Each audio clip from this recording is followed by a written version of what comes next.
വളരെ കൃത്യതയുള്ള മത്സരമായിരുന്നു ഇത്തവണ ഇന്ത്യ ICC ചാമ്പ്യൻസ് ട്രോഫിയിൽ കാഴ്ചവെച്ചത്. അതുകൊണ്ട് തന്നെ കിരീടം സ്വന്തമാക്കാനും നമുക്ക് സാധിച്ചു.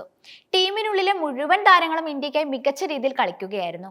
ഇന്ത്യൻ സ്ക്വാഡിലുള്ള 15 താരങ്ങളിൽ 10 പേരും IPL കിരീടങ്ങൾ സ്വന്തമാക്കിയിട്ടുള്ളവരായിരുന്നു.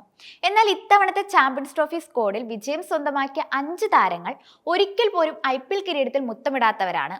ഇതുവരെ IPL കിരീടം സ്വന്തമാക്കാൻ സാധിക്കാത്ത ഒരു താരമാണ് വിരാട് കോഹ്ലി.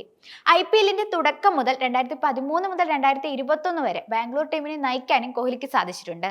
എന്നാൽ നായകൻ എന്ന നിലയിൽ കോഹ്ലി പരാജയപ്പെട്ടിരുന്നു. അതുപോലെ 2013 ബാംഗ്ലൂരിനൊപ്പം IPL കരിയർ ആരംഭിച്ച രാഹുൽ പിന്നീട് ഹൈദരാബാദ് ടീമിലേക്ക് മാറിയിരുന്നു.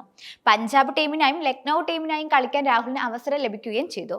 പക്ഷെ 4 ടീമുകളിൽ കളിച്ചിട്ടും രാഹുലിന് ഒരിക്കൽ പോലും IPL കിരീടം സ്വന്തമാക്കാൻ സാധിച്ചിട്ടില്ല. 2025 IPL ഡൽഹി ക്യാപിറ്റൽസിന്റെ ഭാഗമാണ് രാഹുൽ. ഇതുവരെയും കിരീടം സ്വന്തമാക്കാത്ത ഫ്രാഞ്ചൈസിയാണ് ഡൽഹി. IPLന്റെ 2016 മുതൽ 2024 വരെയുള്ള എഡിഷനുകളിൽ ഡൽഹി ക്യാപിറ്റൽസിന്റെ ഭാഗമായിരുന്നു പന്ത്. 3 വർഷത്തോളം ഡൽഹി ഫ്രാഞ്ചൈസിയെ നയിക്കാനുള്ള അവസരം പന്തിന് ലഭിച്ചിട്ടുണ്ട്. പക്ഷെ ഇതുവരെയും ഡൽഹി IPL കിരീടം സ്വന്തമാക്കിയിട്ടില്ല.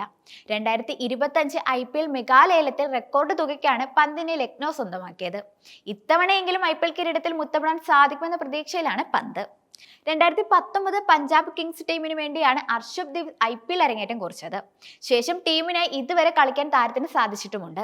2025 മെഗാലേലത്തിൽ 18 കോടി രൂപയ്ക്കാണ് പഞ്ചാബ് താരത്തെ തിരികെ വാങ്ങിയത്.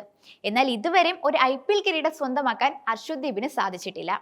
തന്റെ കരിയറിൽ 3 IPL സീസണുകളാണ് വാഷിംഗ്ടൺ സുന്ദർ കളിച്ചിട്ടുള്ളത്. ഇതുവരെയും കിരീടം സ്വന്തമാക്കാൻ സുന്ദറിന് സാധിച്ചിട്ടില്ല.